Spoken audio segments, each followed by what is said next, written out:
July 19, 1900, a man sits down for his morning coffee and reads his favorite newspaper, the San Francisco Call. He quickly turns to the story of a missing cat boat and two of its unfortunate occupants. But there's one headline that day that really piques his curiosity. It reads, "Terrible tortures practiced by the Chinese." He pushes his specs up his nose as he reads that nowhere on earth is any country so cruel and so devoted to fearful tortures, and that no place is so adept at devising new forms of martyrdom for the people they hate than in China. He reads on and discovers a slow kind of horror he's never heard about: the Kang. The newspaper article in the San Francisco Call was real, if not more than a little racially biased. Here's another line from that same article. A Chinaman would take no artistic pleasure in anything that killed quickly, or that reached its culmination of pain quickly. His victim must suffer a little more each hour. In that way, he makes his delight last long, and can keep a whole string of wretches to charm him by their slow dying for months. Yes, that part was unashamedly racist, and perhaps the writer was not too well read on the history of his own ancestors' cruelty. But the Kang was certainly a real thing, and indeed it could have been a long drawn-out punishment. It might have sometimes ended in death, but as you'll see today, it took on lots of forms. Let's talk about perhaps the most basic form first, something you could find in China around the time the article was written. If you've ever seen the stocks that they used in Europe and the US back in the day, it looked very similar. The main difference is that even though the offender's head was surrounded by two pieces of wooden board fastened together, he or she could actually move a bit more. There were variations on this too, such as sometimes the boards prevented him from getting his hands to his mouth, which meant he could neither eat nor drink by himself. In this case, he had to rely on family or passers-by for their charity. Maybe he could use his hands, but since the boards might weigh as much as 15 kilograms, getting around and living a normal life was not easy in the slightest. The yoke was no joke.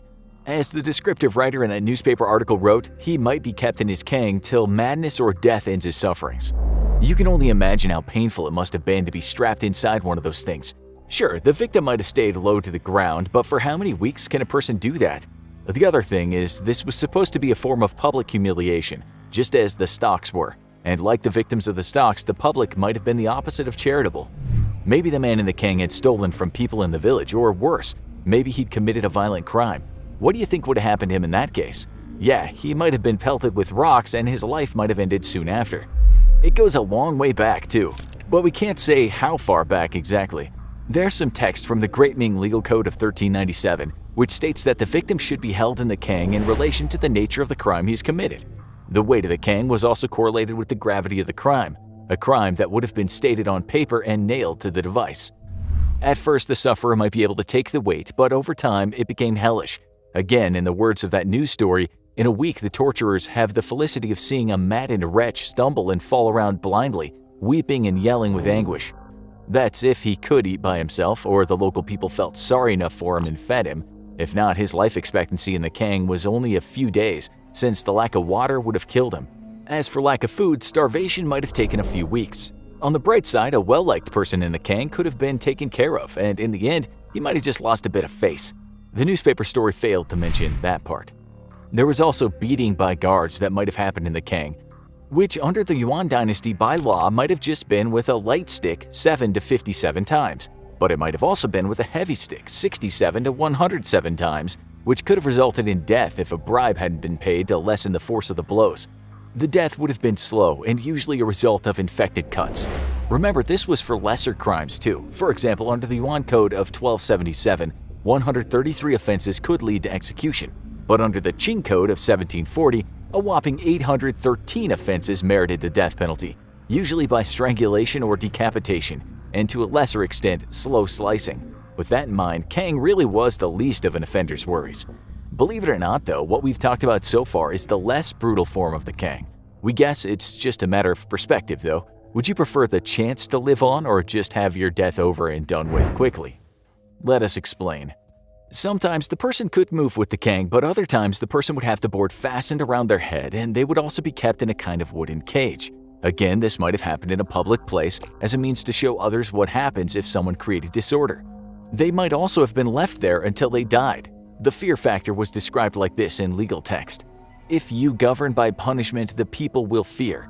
Being fearful, they will not commit villainies. There being no villainies, people will be happy. Its reasoning is as old as time, but time has shown us that sometimes the real villains might be the ones doing the punishing. That's why in China, like elsewhere, more barbaric rulers who had a penchant for the cruel and unusual were often replaced with reformists. In this respect, the killer form of the Kang might be seen as less brutal than other Chinese punishments in history, such as being cut to pieces, or boiled alive, or being slow-sliced to death. Then there was beheading, which was seen by people in China back in the day as less preferable to hanging. The reason is, a person wanted to keep their head on for the afterlife.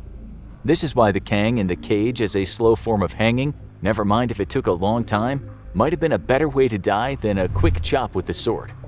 Kang hanging went like this. The offender was placed in the Kang, then placed inside the cage. The Kang was then attached to the top of the cage. His feet couldn't touch the ground, but he wasn't left just hanging there because supports were placed under his feet. This was supposed to be a slow death, so only little by little were the supports removed, and the pressure on his neck would be incremental until he died. This sounds like something that happened a very long time ago, but it was exactly how some rebels in the 1900 Boxer Rebellion were treated after they were arrested. There's a photo to prove it, with a note saying that it was done to appease foreign powers. The Boxers were not keen on foreigners and certainly Christian missionaries, but it's a complex story we won't get into today. We'll just say that when it came to the Kang, this form meant certain death, and it wasn't an express kind of execution. We've also seen other photos, one of them likely taken by a French person because it explains in French that a woman is sentenced to death by strangulation in the Kang. Now, you need to watch weird punishments handed out instead of prison, or have a look at smallest crimes that'll get you the biggest punishments around the world.